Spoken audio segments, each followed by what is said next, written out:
Am I the asshole? Wife asked for it and then got upset when it happened. I'm 38 minutes a wrestler. I used to compete at a high level. Obviously, I don't compete anymore. But I still lift weights and wrestle for fun. My wife, 36F, and I have 3 kids, 15F. Let him deny Faye. I enrolled all our kids in wrestling at the age of 7. The older 2 have been training and competing since then, and the youngest didn't like the sport, so she quit, and now she is doing gymnastics. My wife has never wrestled, but she goes to the gym regularly, and she has decent strength. Yesterday, I was chatting with my wife, and the topic of our daughters' wrestling tournament came up, and she asked me, what do I think will happen if her and our daughter wrestled? And I told her that she has no chance. She answered, she is not beating me, I'm much stronger.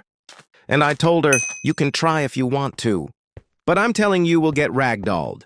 And she said, okay, let's do it then. So I called our daughter into the backyard and told her that her mom wants to wrestle. They wrestled while me and the other kids were watching.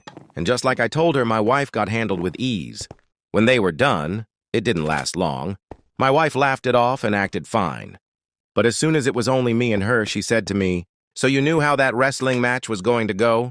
I answered yes, and she said, and you still let it happen? I got embarrassed by my own child in front of my other children. And now they are not going to look at me the same way. I told her she is the one who asked for it, and the idea that our kids will not look at her the same way is completely false because I taught our kids to be graceful and respectful in victory and defeat.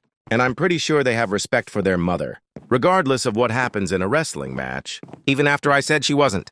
Not convinced and still upset, which is not justified in my opinion. Am I the asshole?